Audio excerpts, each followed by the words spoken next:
আসসালামু আলাইকুম। রান্না করছি ইলিশ মাছের টক, তাও আবার হাতে মেখে।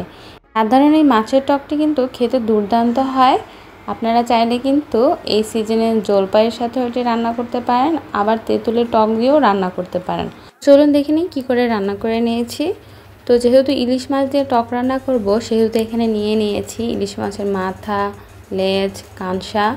আপনারা চাইলে কিন্তু ইলিশ মাছের পিস দিয়েও রান্না করতে পারেন। তার সাথে দিয়ে দিয়েছি পরিমাণ মতো পেঁয়াজ কুচি, 1.5 চা চামচ পরিমাণ মরিচ গুঁড়ো, 1/2 চা চামচ পরিমাণ হলুদ গুঁড়ো এবং 1.5 চা চামচ পরিমাণ রসুন বাটা, সাথে স্বাদ মতো লবণ দিয়ে হাত দিয়ে খুব ভালো করে মাখিয়ে নিচ্ছি। এরপর দিয়ে দিচ্ছি পরিমাণ অনুযায়ী সরিষার তেল। খুব অল্প পরিমাণ তেল দিলেই চলবে, চাইলে আপনারা সয়াবিন তেলও দিতে পারেন। এবার হাত দিয়ে আবারও খুব ভালো করে মাখিয়ে এর মধ্যে দিয়ে দিচ্ছি পর্যাপ্ত পরিমাণ পানি। যেহেতু এই টক তরকারিটি অনেকক্ষণ জাল করতে হয়, সেহেতু একটু বেশি পরিমাণে পানি দিতে হয়। তারপর দিয়ে দিচ্ছি তেঁতুলের টক। আপনারা চাইলে কিন্তু এখানে জলপাইয়ের টকও দিতে পারেন। তারপর আবারও একটু মিশিয়ে নিচ্ছি। এবার কয়েকটি কাঁচামরিচ দিয়ে ঢাকনা সহযোগে চুলায় বসিয়ে দেব।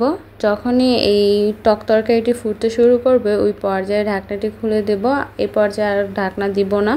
টক তরকারিটি ফুটতে শুরু করলে মিডিয়াম টু লোয়ের মাঝামাঝি তাপমাত্রায় রেখে 15 মিনিটের মতো রান্না করে নিতে হবে। যখনই ঝোলগুলো একটু টেনে আসবে, অর্থাৎ মাছগুলো দেখা যাবে, ওই পর্যায়ে চুলাটি নিভিয়ে দিতে হবে। যেহেতু ইলিশ মাছ দিয়ে টকটি রান্না করেছি, সেহেতু এখানে ধনিয়া পাতা কুচি দেইনি। আপনারা অন্যান্য মাছ দিয়ে রান্না করলে কিন্তু ধনিয়া পাতা কুচি অবশ্যই দেবেন।